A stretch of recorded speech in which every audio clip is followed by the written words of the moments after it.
오늘 주신 하나님 말씀 누가복음 8장입니다. 누가복음 8장 40절에서 56절까지 말씀을 한 절씩 교독하시겠습니다. 예수께서 돌아오심에 무리가 환영하니 이는 다 기다렸음이로라.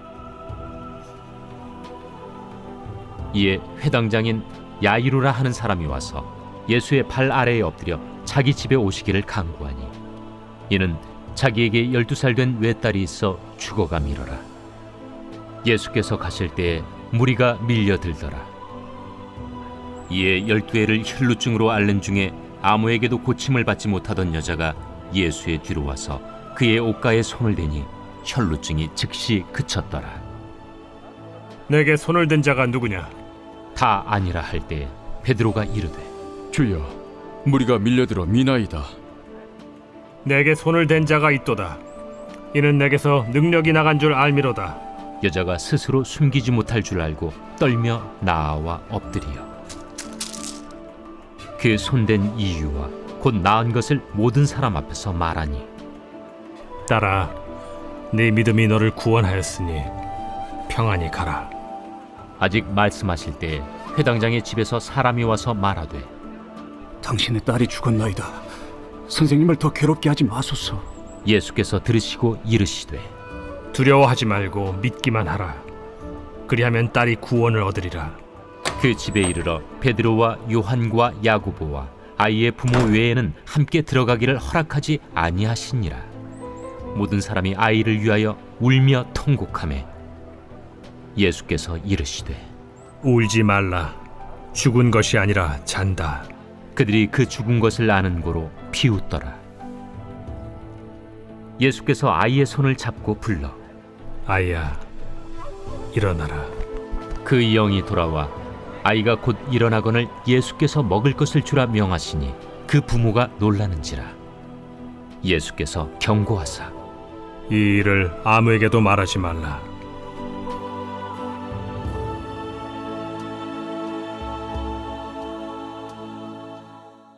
지난주와 동일한 본문으로 하나님의 말씀 전하게 되었습니다. 다 하나님의 뜻이 있는 줄로 믿습니다. 지난주에 우리 이유진 목사님께서 예수님께서 야이로를 믿음의 사람으로 만들기 위하여 드라마를 찍으신 거다. 저는 굉장히 흥미롭고 적절한 접근이라고 생각이 되었습니다. 그래서 저도 오늘 말씀을 그렇게 좀 접근하고 싶었습니다. 진짜로 하나님께서 이 야이로를 변화시키기 위한 드라마를 찍으셨구나. 그래서 저는 또 저의 시각에서 하나님께서 깨닫게 하신 말씀을 좀 전하려고 합니다. 이 드라마의 주인공은 야이로입니다. 이 야이로 이야기를 좀 시작해 보겠습니다. 41절 한번 보겠습니다. 이에 회당장인 야이로라 하는 사람이 와서 예수의 발 아래에 엎드려 자기 집에 오시기를 간구하니 이는 자기에게 12살 된 외딸이 있어 죽어감이로라. 드라마의 주인공 야이로는 지금 예수님 발 앞에 엎드려서 간구합니다. 제발 우리 집에 좀 와주시면 안 되겠냐고. 왜 그러죠? 왜 엎드려 간구하죠? 하나밖에 없는 외딸이 12년이나 곱게 키운 딸이 죽어가고 있기 때문입니다. 자, 그런데 성경은 굳이 이 야이로가 예수님께 엎드리는 장면을 이야기하면서 한 가지, 그에 대한 한 가지 정보를 슬쩍 흘립니다. 이게 재밌는 거예요. 성경은 그의 직업을 밝히고 있습니다. 그렇죠? 굳이 안 밝혀도 되는데 굳이 이 사람을 소개하면서 그의 직업이 회당장임을 밝히고 있습니다. 의미가 있기 때문에. 회당장이 누굽니까? 회당장은 회당을 책임지고 있는 사람입니다. 회당장은 유대교 종교 지도자 중에 한 사람이라는 말입니다. 여러분, 지금까지 우리가 성경을 읽어왔지만 유대교 지도자들은 지금 예수님과 갈등 관계에 있다는 것을 여러분이 반드시 아셔야 됩니다. 그죠?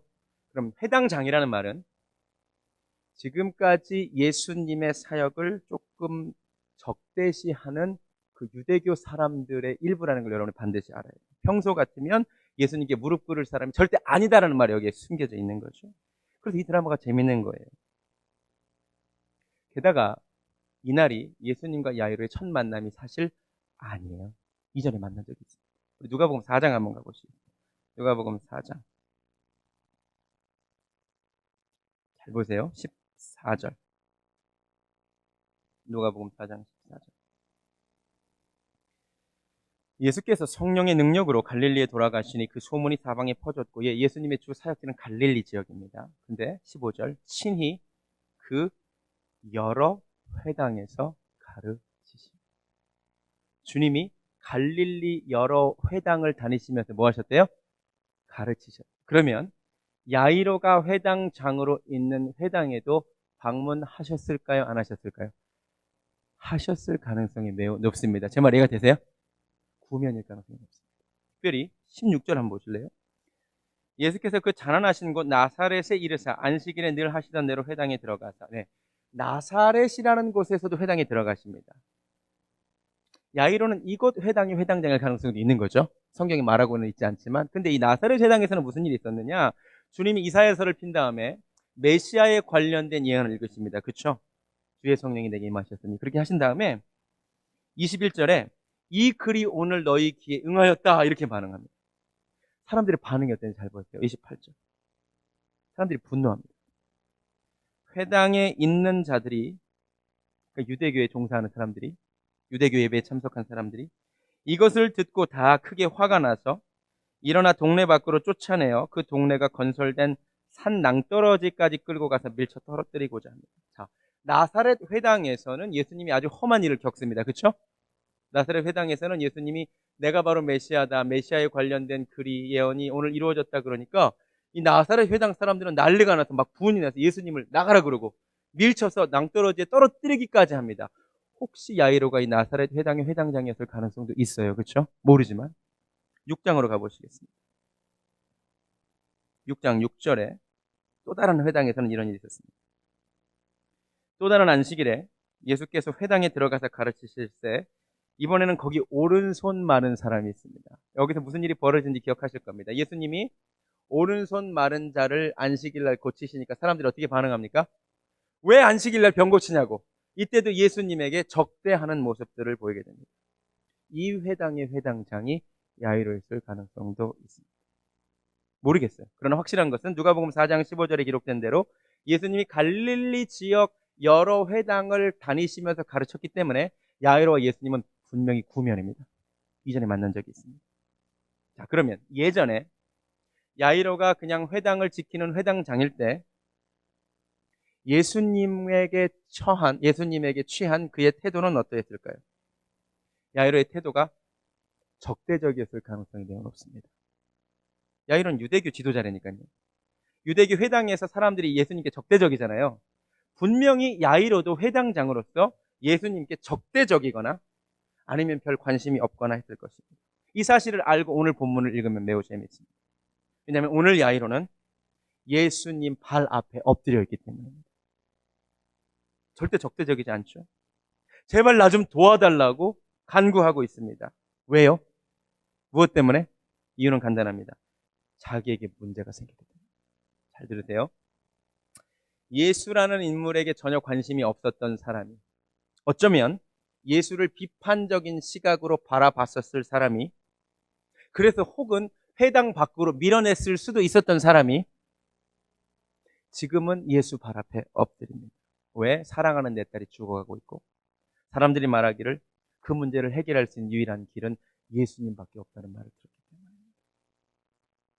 오늘 말씀을 통하여 우리가 반드시 알아야 될 첫 번째 사실이 있습니다. 하나님이 정말로 한 사람을 하나님께로 인도하기 위하여 드라마를 만드시는 분은 맞는 것 같은데요. 하나님이 때로 그 변화의 소재로 고통, 고난, 문제를 허락하신다는 것입니다. 여러분, 하나님께서 왜 우리에게 문제를 주시는지 아십니까? 왜 우리에게 고통과 고난을 주시는지 아십니까? 문제가 아니면 하나님을 안 찾을 사람들이 너무 많기 때문에. 평소에는 예수님께 관심도 없고요.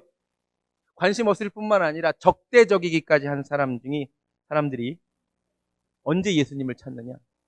정말 야이로처럼 갑자기 인생에 문제가 닥칠 때, 예를 들어 질병이 닥치고요, 사업이 망하게 되고요, 배우자의 관계가 문제가 생기고 자녀들에게 문제가 생길 때, 감당할 수 없는 문제가 생길 때 그제서야 창조주 하나님께 천부여 의지 없어서 손들고 갑니다. 주님 나 좀 도와주시옵소서. 주님께 엎드리는 사람 정말 많습니다. 그렇죠? 제가 설교 시간에 여러 번 말씀드렸지만 대표적인 사람이 이어령 씨입니다. 이 사람은요 대단한 인물이에요. 이 사람에 대해서 사람들이 뭐라고 얘기하냐면 한국 최고의 지성이랍니다.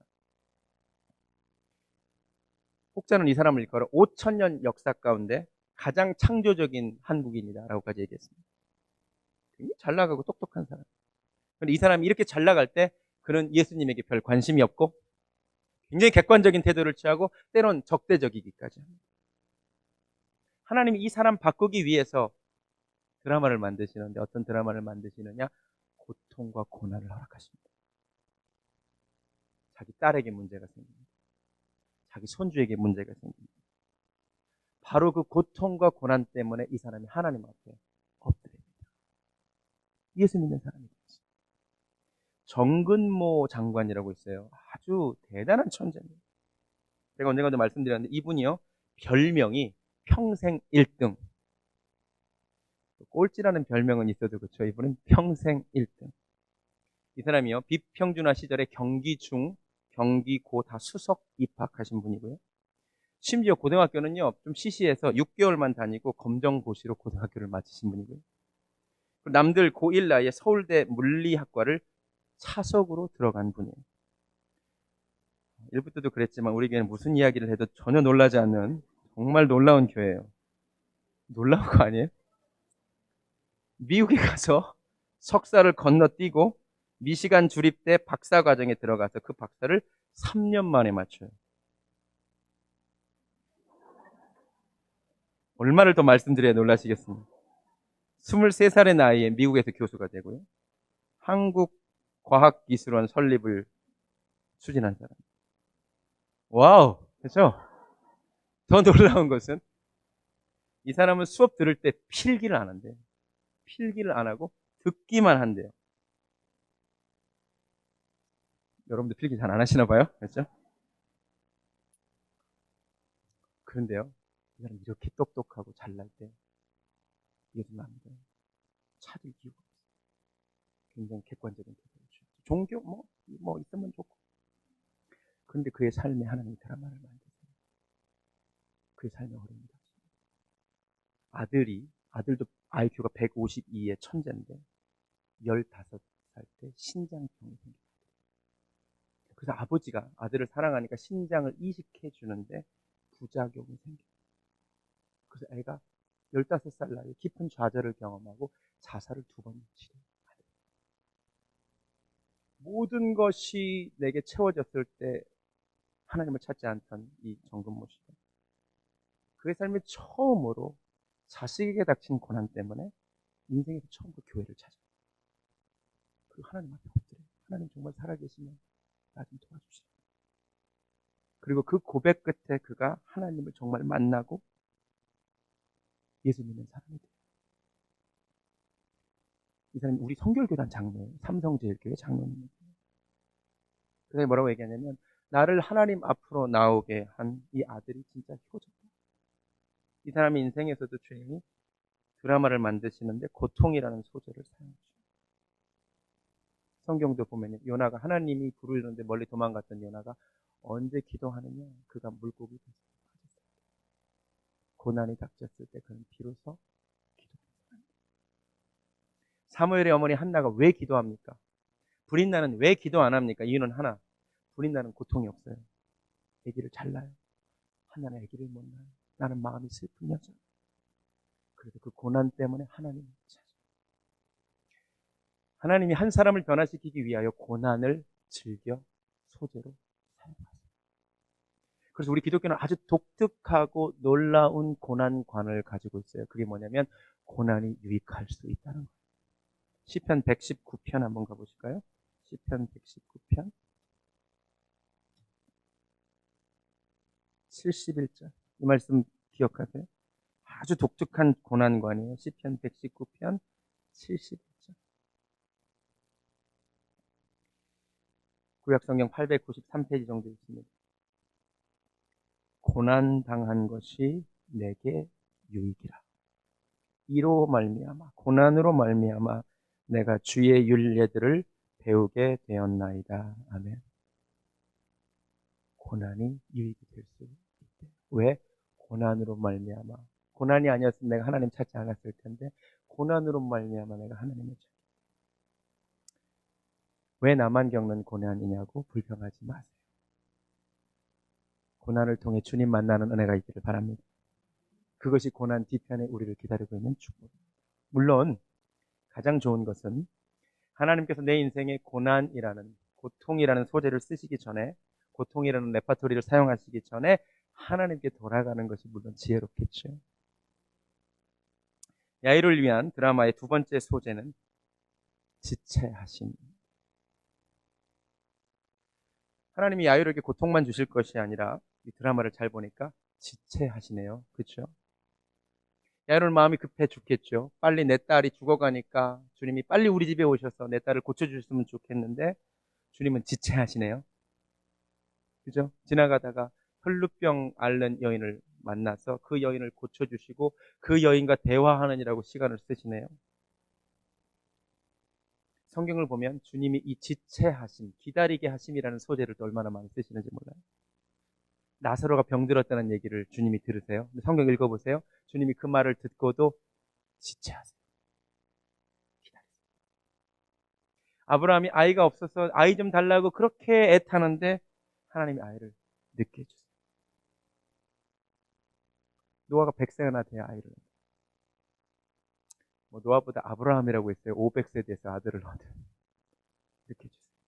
모세, 하나님 빨리 쓰시면 몸도 건강할 때 쓰시면 얼마나 좋아요? 아니요, 80세나 그를 쓰세요. 하나님이 주로 늦추세요. 기도 응답을 빨리 주시면 좋겠는데 빨리 안 주세요. 잘. 우리 인생에 영주권 좀 빨리 주시면 좋겠는데 늦게 주실 때도 많아요. 청년들 배우자 좀 빨리 만났으면 좋겠는데 늦게 주실 때도 많아요.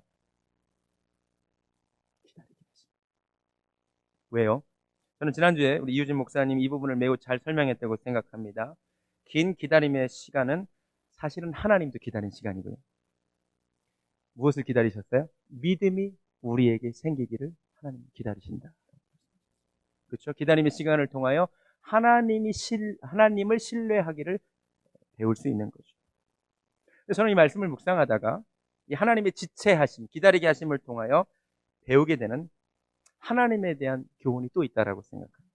잘 보세요. 야이로가 이 주님의 지체하심 때문에 하나님에 대하여 알게 되는 것들이 있어요. 지금 야이로가 예수님을 모시고 가고 있어요. 그렇죠? 자기 문제를 해결하기 위하여 제가 주님 끌고 가고 있는 거 맞죠? 주님은 내 문제를 해결하실 분이죠. 그런데요, 내 문제를 해결하기 위해서 나와 함께 길을 가고 계시는 그분이요, 내 문제 해결을 위해서 나선 줄만 알았던 그분이요, 가다가 다른 사람의 문제를 해결하시는 거죠. 마치 내 문제보다 더 급하고 중요한 일이 있다는 듯이 다른 사람의 문제를 먼저 해결하시는 모습을 야이로가 보게 됩니다. 잘 들으세요. 야이로의 스케줄상 지금 주님은 내 문제를 먼저 해결해야 돼요. 그렇죠? 내 문제를 해결하는 것이 가장 먼저 하셔야 될 일이에요. 이게 야이로의 생각이에요. 그런데 하나님이요, 주님이요, 야이로와 함께 가고는 계시는데 야이로의 생각대로 움직이지 않으세요. 주님 스케줄대로 움직이세요. 이 문제를 통해 우리가 반드시 알아야 될 사실이 있습니다. 하나님은요, 우리가 컨트롤 하실 수 있는 분이 아니에요. 하나님은 그분의 주권에 의해서, 그분의 판단에 의하여, 그분의 계획과 스케줄에 의하여 움직이는 분임을 깨달으시기 바랍니다. 이해가 되세요? 우리는 주님과 동행하기를 원해요. 왜요? 주님과 동행하면 주님이 내 모든 문제를 다 해결해 주실 것이니까. 지금 야이로가 주님과 동행하고 있어요. 함께 가고 있어요. 그런데 예수님은 야이로의 스케줄대로 일하지 않습니다. 하나님의 주권을 우리가 인정할 줄 알아요. 아멘. 또 하나, 야이로의 이 모습을 통하여 우리는 하나님이 누구신가에 대하여 한 가지를 또 배워요. 야이로는 지금 주님이 자기 문제를 해결해 주실 분으로 알고 있어요. 그런데 야이로의 문제만을 해결해 주지 않으시고 가다가 다른 사람의 문제를 해결해 주시는 주님을 만나요. 여러분, 하나님은요, 나만의 하나님이 아니에요. 주님은 내 문제만을 해결하여 주시는 분이 아니에요. 누구도 주님을 독점할 수 없어요. 우리 여기서 반드시 알아요. 내 문제만이 아니라 그분의 무한한 지혜와 계획에 따라서 다른 사람의 문제를 먼저 해결하시는 분이 하나님임을 우리가 인정해야 돼요. 이해가 되세요? 주님은 내가 독점할 수 없고 주님은 내가 컨트롤할 수 없는, 이거 굉장히 중요한 통찰. 제가 그래서 다음 주에 우리 교회 야외 예배 간다고 비 안 오게 해달라고 기도하지 말라는 거예요. 하나님은 우리 교회만의 하나님이 아니에요. 그런 기도하지 마세요. 물론 야외 예배를 가니까 날씨가 좋으면 좋겠습니다. 이건 가능하죠. 근데 지금 몇 달째 비가 안 와가지고 가물어 죽겠는데, 그래도 다음 주는 우리가 야외 예배를 가야 되니 절대 비 내리면 안 됩니다. 뭐예요 그게? 하나님을 독점하겠다는 거. 우리 이런 작품 굉장히 많이 되거든요. 올림픽 때 우리 금메달 따게 해달라고 기도하지 마세요. 하나님은 우리나라만의 하나님이 아니잖아요. 제 말 이해가 됐어요? 누구도 하나님을 독점하려 해서는. 이 사건을 통하여 야이로만이 아니라 이스라엘 민족에게 하나님이 가르쳐 주세요. 왜냐? 이스라엘 민족들이 굉장히 협소한 신앙관을 가지고 있어요. 그들은 하나님이 자기만의 하나님인 줄 살았어요. 이스라엘 민족의 가장 큰 문제가 선민의식이에요. 하나님, 우리 민족만의 하나님이라고 생각했어요. 요나, 왜 니느웨로 안 가요? 하나님은 우리 하나님인데 왜 아수르 민족에게도 복음을 전해야 돼? 이해를 못하는 거예요. 자기들이 하나님을 독점한다고 생각해요. 천만의 말씀. 하나님은 우리만의 하나님이 아님을 여러분 깨닫기를 주님의 이름으로 축원합니다. 하나님이 야이로를 변화시키는데 고통과 기다림이라는 소재를 사용하십니다. 그런데 이 드라마의 주인공은 야이로인데 조연이 한 명 등장하네요. 그죠? 조연이 누구예요? 12회를 혈루증으로 앓는 여인이 조연으로 등장하네요. 엑스트라는 많은데 비중 있는 조연이 하나 등장하네요. 그렇죠? 왜 수많은 사람들 중에 이 여인이 조연으로 캐스팅되었을까요? 이거 한번 생각해 보면 재밌어요. 여러분, 하나님이 어떤 사람이든지 조연으로 캐스팅할 수 있었겠죠? 왜 하필 이 여인이 조연으로 캐스팅되었을까요? 아까 야이로를 설명하면서는 이 사람의 직업을 성경이 살짝 흘리죠. 이 여인을 설명하면서는 또 한 가지를 살짝 흘립니다. 무엇을 흘리냐면 이 여인이 12해를 혈루증으로 앓고 있었다는 것을 살짝 흘립니다. 성경이. 이게 다 의미가 있어요. 12해를 혈루증으로 앓고 있다는 것을 성경이 알려줘요. 이 여자가 조연으로 캐스팅된 이유는 바로 이것 때문이에요. 사실 지난주 목사님 말씀하신 대로 예수님이 이 여인을 먼저 고치시고 믿음을 야이로에게 심어주기 위해서 고치신 거 많은데요. 그렇다면 꼭 이 여인이 아니어도 상관없겠죠. 누구든지 믿음으로 구원받으면 상관없겠죠. 그렇죠? 근데 굳이 이 여인을 비중 있는 조연으로 캐스팅한 이유는 이 조건 때문이에요. 어떤 조건? 12해를 혈루증으로 앓았기 때문에. 이게 왜 의미인 줄 아세요? 지금 죽어가는 야이로의 딸이 몇 살인 줄 아세요? 12살이. 이게 우연이라고 생각하세요? 이게 의미가 있어요. 주님은 천재적인 드라마 작가예요. 잘 생각해 보세요. 지금 야이로가 자기 12살 난 딸이 죽어가는데, 그래서 딸을 고치기 위해 예수님을 모시고 가는데 하필이면 한 여인이 주님 옷자락 받고 만지고 치료받는데 그 여인에 대한 설명을 들어보니까 세상에 12해를 혈루증을 앓고 있대요. 그럼 나이가 똑같은 거죠? 이해가 되세요? 지난 12년간 야이로는 행복했어요. 그렇죠? 누구 때문에? 자기 딸 때문에. 여러분, 그 티네이저들이 문제잖아요. 12살까지는 괜찮다는 얘기예요? 야이로 분명히 행복했을 거예요. 12살까지는 행복하다고요. 제가 아직 딸 키우는데 아직 9살까지 행복하거든요. 지난 12년간 야이로는 행복했어요. 딸로 인하여 행복했어요. 그런데 자기가 행복한 그 12년이라는 동일한 시간 동안 불행했던 한 여인이 있었어요. 이 두 사람은 만난 적이 없어요. 왜냐? 레위기 15장에 따르면 유출병 있는 사람은 부정해서 만지는 자가 다 부정하기 때문에 격리되어야 돼요. 지난 12년간 이 여인은 회당을 가본 적이 없어요. 지난 12년간 두 사람은 다른 세계에 살고 있어요. 야이로는 12년간 행복이라는 세계에 살고 있어요. 제 말 이해가 되세요? 그래 동일한 그 시간 동안 이 여인은 불행이라는 세계를 살고 있었어요. 근데 오늘 그 두 세계를 주님이 일부러 만나게 하시는 거예요. 좀 정확하게 표현하면 행복의 세계에서만 살고 있는 야이로를 불행의 세계, 고난의 세계에서 살고 있는 여인과 접촉시키는 거예요. 야이로의 눈을 뜨게 하시는 거예요. 나는 지난 12년간 행복했는데 12년간 불행한 여인이 있다는 것을 알려주시는 거예요. 저는 이 경험이 야이로의 믿음만이 아니라 야이로라는 인생의 정말 중요한 경험이라고 생각합니다. 존재했으나 몰랐던 세계를 알게 된 거예요. 특별히 야이로는 회당장이에요. 회당의 리더예요.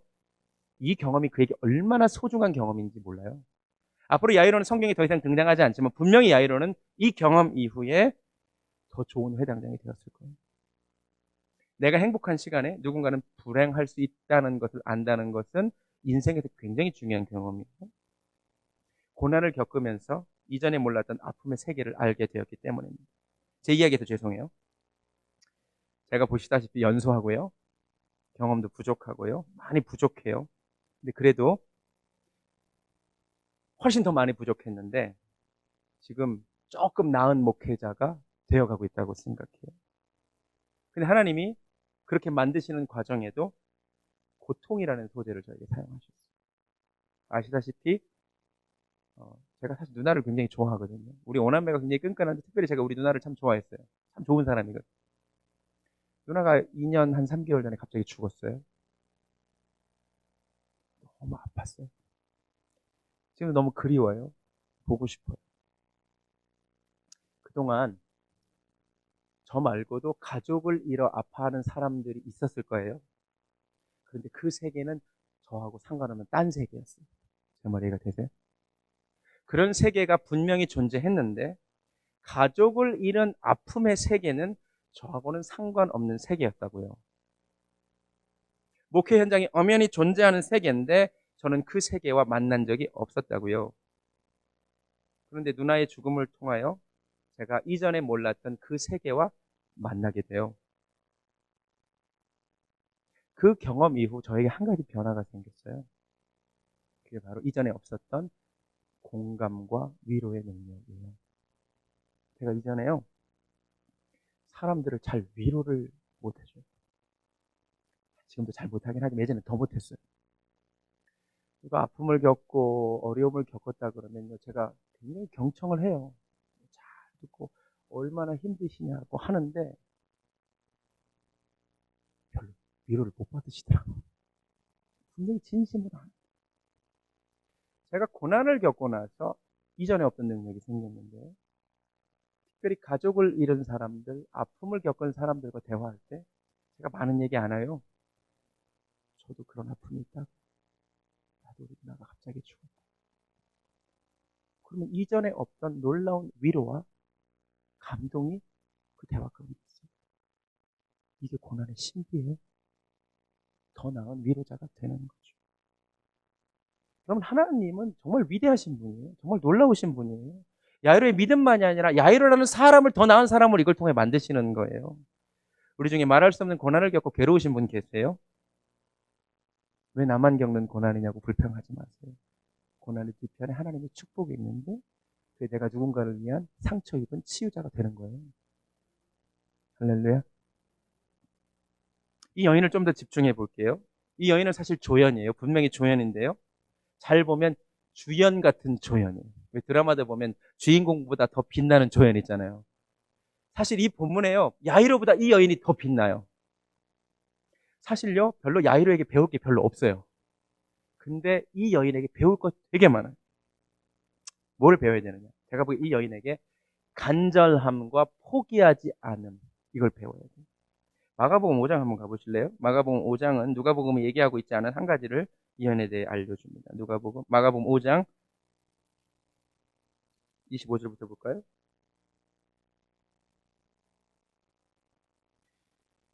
열두 해를 혈루증으로 알아온 한 여자가 있어. 무슨 얘기를 알려주냐면 많은 의사에게 많은 괴로움을 받았대요. 이 여인이요, 지난 12년 동안 고침받고 싶어서 많은 의사를 찾아다녔대요. 근데 이 의사를 찾아봤는데 효과가 없으면 다른 의사를 찾아가기를 12년을 반복했대요. 근데 많이 괴로웠대요. 왜 괴로웠을까요? 여러분이 반드시 알아야 될 게 이 시대가요, 지금으로부터 2000년 전이라는 걸 여러분 반드시 알아야 돼요. 지금의 의료 행위와 2000년 전의 의료 행위가 같지 않아요. 지금은 뭐 아프다 그러고 뭐 유출병 있다 그러면 하는 의료 행위가 그 당시에는 그렇게 안 했다고요. 자, 2000년 전엔요, 굉장히 미신적이고 주술적인 의료 행위 되게 많이 할 때예요. 어떤 의사를 찾아갔더니 피가 자꾸 흘러? 그러면 그 뜨거운 돌을 한 1시간 동안 자궁에 대고 있어봐. 그럼 나을 수도 있어. 이런 얘기 했을 수도 있어요. 제 말 이해가 되세요? 성경에는 없지만 2000년 전 의료 행위가 그랬다고요. 누구는요, 순전히 제 상상이에요. 도마뱀 꼬리가 좀 효과가 좋거든. 도마뱀 꼬리를 잘 고아가지고 거기다 붙여봐. 이랬을 수 있다니까요. 진짜예요. 이 여자는 자기가 나을 수만 있다면 그 의사가 하라는 대로 다 해요. 그래서 많은 의사에게 많은 괴로움을 겪어요. 안 나. 돈도 많이 써요. 가진 것을 다 허비해요. 내가 돈을 얼마를 내도 대원님, 나 병 낫고 싶다는. 이 여자는 집념의 여자예요. 포기를 안 해요. 아무 효험이 없고 도리어 더 중화해졌는데 포기를 안 해요. 우리 같으면 이 정도는 포기하죠. 그렇죠? 혈루증, 피를 계속 흘리는 병, 지속적인 빈혈 증세에 시달릴 수밖에 없습니다. 그렇죠? 무기력증, 우리 같으면 금방 포기하죠. 오늘처럼 매일 샤워하는 시대가 아닙니다. 우리가 매일 샤워한 게 불과 한 10년 전 일이죠. 이 당시 샤워 매일 안 해요. 이 여인에게 무슨 냄새가 났겠죠? 지독한 냄새가 났겠죠? 여인으로서 수치스럽고 고통스러운 질병이에요. 대인기피증 딱 걸리기 좋은 거예요. 우울증, 자살하고 싶다. 우린 금방 나옵니다. 그죠? 죽고 싶다. 그리고 이 여인은요, 포기를 모르는 여인. 오늘은 예수에 대한 이야기를 들어요. 사람들이 말하기를 그분이 하나님의 아들이에요. 그분이 모든 병을 고칠 수 있는 분이에요. 이 여인은 이번에도 포기하지 않고 예수님을 찾아가요. 할렐루야. 이 이야기를 통해 확인되는 성경의 진리가 있어요. 천국은 심노하는 자의 것이에요. 할렐루야. 은혜를 제발 오해하지 마세요. 예, 은혜는 분명 하나님이 주권적으로 주시는 거예요. 하나님의 영역이에요. 근데 그건 하나님께 달려있는 거고 인간에게 요구되는 건 그런 게 아니에요. 그러니까 가만히 있으라가 아니에요. 성경은 오히려 은혜를 사모하라고 얘기해요. 부르짖으라고 얘기해요. 천국은 침노하는 자의 것이니까 침노하라고 얘기해요. 잘못된 교리가 잘못된 신앙생활을 만들어냅니다. 하나님이 주권적으로 주시니까 가만히 있어라. No! 성경이 그렇게 얘기하고 있지 않아요. 주권적으로 하나님이 은혜를 주시지만 인간에게는 침노해야 된다, 부르짖어야 된다, 갈망해야 된다, 찾아야 된다 이렇게 얘기해요. 구하라, 찾으라, 두드리라 이렇게 얘기해요. 여러분 하나님의 은혜를 좀 찾으시기 바랍니다. 하나님의 은혜를 좀 구하시기 바랍니다. 포기하지 않는 모습을 우리가 배워야 됩니다. 이 여인의 사전에 포기가 없어요. 포기는 배추 셀 때나 쓰는 단어라고 하죠. 두 번째 이 여인에게 배울 게 있어요. 이 여인은 믿음을 배워요. 주님이요 마가복음 5장 34절에서 이 여인의 믿음을 칭찬해요. 예수께서 이르시되 딸아 너의 믿음이 너를 구원하였으니 평안히 가라. 내 병에서 너의 건강하지. 근데 어떤 믿음이냐? 28절 5장 28절 이는 내가 그의 옷에만 손을 대어도 구원을 받으리라. 대단한 믿음 아닙니까? 이 여인은요 내가 예수님을 만나서 지난 12년간 내가 고통받은 이야기를 하면 주님이 불쌍히 여기고 나를 고쳐주시겠지가 아니에요. 내가 그분께 내 병에 대해 설명할 필요도 없이 내가 그분의 옷자락만 만져도 그분이 나를 고쳐주실 거야. 이 믿음이 있었어요. 놀라운 믿음. 내 병을 시시콜콜 설명하지 않아도 그분이 진짜 하나님의 아들이시라면 나의 병에 대해서 아시겠지. 내가 그분을 만지기만 해도 그분은 나를 치료해 주실 거야. 놀라운 믿음입니다. 그래서 그날 진짜로 수많은 사람들이 예수님을 애워쌌죠. 밀려다니셨죠. 수많은 사람들이 사실 예수님을 만졌어요. 만진 여인은 이 여자 혼자가 아니에요. 그런데 주님 뭐라고 하셨냐면 누가 나를 만졌느냐. 진짜 믿음으로 만진 사람 이 여인 하나였어요. 간절하게 믿음으로 만진 여인에게 주님의 능력이 나갔어요. 다른 사람은 그냥 신체적 접촉한 거예요. 근데 믿음으로 만진 여인은 나음을 입었어요. 오늘날 똑같아요. 오늘날 수많은 사람들이요 주일 예배 드려요. 근데 제가 보기에 다 주님의 풍성한 은혜를 경험하고 돌아가지는 않아요. 다 주님을 에워싸고는 있는데 다 주님의 능력이 그에게 역사하지 않아요. 오직 누구에게만 역사하는지 아세요? 믿음으로 나온 자에게만 주님이 역사하세요. 저는 이 시간 여러분이 습관적으로 나와 있지 않기를 바랍니다. 믿음으로 주님 앞에 좀 나오시기 바랍니다. 우리가 그 봉헌 시간에 아픈 곳에 손을 얹고 기도하잖아요. 여러분 간증한 거 보셨죠? 곧 우리 짜고 친 거 아니에요? 오해하지 마세요. 그런데 왜 누구에게는 역사하고 누구에게는 역사가 없는 줄 아세요? 믿음으로 간구하는 자에게 주님이 역사하세요. 우리에게 믿음이 필요해요. 오늘 이 여인처럼 주님 내게도 역사하여 주시옵소서. 주님 나를 좀 치료하여 주시옵소서. 내가 주님 옷자락 만지기 원합니다. 나를 그냥 지나가지 마소서. 간절히 주님을 좀 찾으시기 바랍니다. 기도할 때 간절히 부르짖으세요. 주님이 하나님이 귀머거리가 와서 소리 지르라는 게 아니에요. 간절함을 보이는 꼭 주여 삼창하면 꼭 그런 거 싫어하시는 분들이 하나님이 귀머거리냐 그런 얘기 성경에도 안 나오는데 어디서 얘기하는지 모르겠어요. 성경에 오히려 예레미야 33장 3절에 너는 내게 부르짖으라 그랬어요. 내가 너에게 응답하겠다. 간절히 주님을 찾는 시간이 되기를 바랍니다. 찬양하겠습니다. 주께 가까이 나를 이끄소서. 이 시간 정말 찬양을 해도 간절히 주님께 나아가기를 원합니다.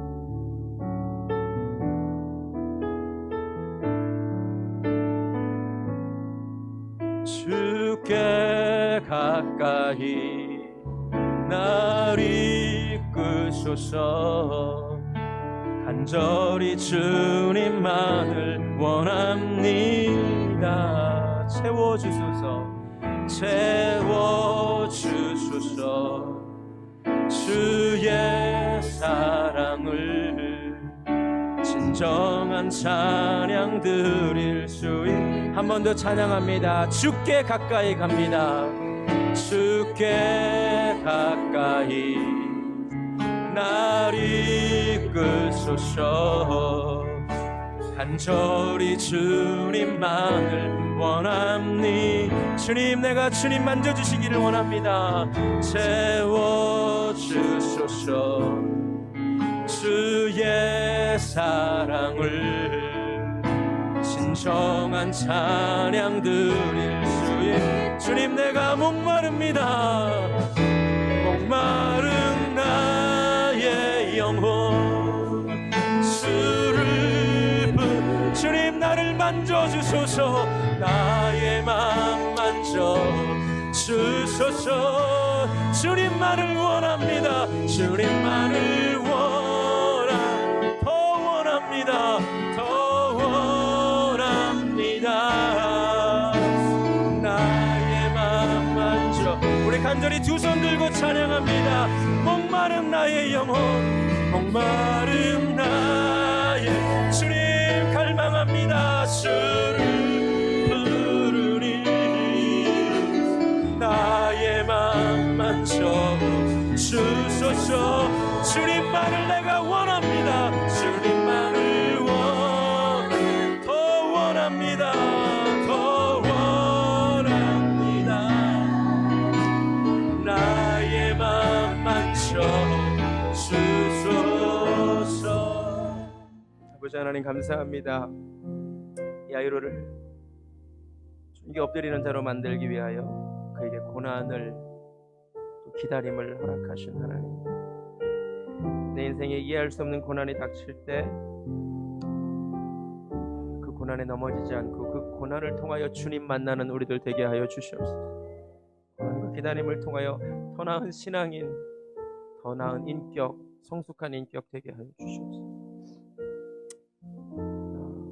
이 여인의 간절함, 포기하지 않는 이 모습이 우리에게 있기를 원합니다. 아무리 기도해도 변하지 않는 남편 때문에, 자식들 때문에 포기하고 싶을 때 이 여인을 생각하기 원합니다. 선을 행하되 낙심하지 않으며 때가 되면 거둔다고 하셨습니다. 이 여인의 믿음, 주께서 나의 모든 것을 다 아시기에 내가 시시콜콜 다 설명드리지 않아도 주님이 나를 만져만 주셔도 나는 치료받을 수 있겠다는 이 믿음으로 아버지 나아가기를 원합니다. 아버지 습관적으로 하나님께 나아가지 않기를 원하고요, 믿음으로 주께 나아갈 때에 주님 역사하여 주시고 우리 모두가 은혜의 주인공들 되게 하여 주시옵소서. 이제는 우리 주 예수 그리스도의 은혜와 우리 삶의 놀라운 드라마를 만드시는 하나님 아버지의 극진하시는 사랑과 성령님의 역사하심이 믿음의 사람 되기를 소원하는, 간절히 주님께 나아가기를 소원하는 사랑하는 베들교회 성도님들 머리 위에 지금부터 영원까지 함께 하시기를